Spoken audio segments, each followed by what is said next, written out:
একাধিক মহিলার নামে লক্ষাধিক টাকার লোন তুলে নেওয়ার অভিযোগ উঠল এক মহিলার বিরুদ্ধে।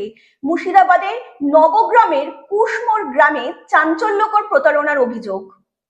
মুর্শিদাবাদের নবগ্রামের কুশমোড় গ্রাম এক চাঞ্চল্যকর প্রতারণার অভিযোগ উঠেছে। গ্রামটির প্রায় 40 জন মহিলা নবগ্রাম থানার অভিযোগ দায়ের করে জানান তাদের নামে লক্ষাধিক টাকার ঋণ তোলা হচ্ছে, অথচ তারা এই বিষয়ে কিছুই জানতেন না। ওই গ্রামের এক মহিলা তাদের নাম ব্যবহার করে মোটা অঙ্কের ঋণ নিচ্ছে, এমনটাই তারা জানিয়েছেন। বিষয়টি প্রকাশ্যে আসে যখন লোন অফিসার তাদের বাড়িতে কিস্তির টাকা সংগ্রহে যান, তখনই ওই মহিলারা বিস্মিত হয়ে জানতে পারেন তাদের অজান্তেই ঋণ নেওয়া হচ্ছে। সন্দেহের তীর গ্রামেরই এক মহিলার দিকে যায়, যাকে প্রতারণার মূল অভিযুক্ত বলে দাবি করেছেন ভুক্তভোগীরা। তবে অভিযুক্ত মহিলা এসব অভিযোগ পুরোপুরি অস্বীকার করেছেন। তার দাবি, আমি কিভাবে তাদের নামে মিথ্যে লোন তুলতে পারি, এসব সম্পূর্ণ মিথ্যে, আমাকে ফাঁসানো হয়েছে।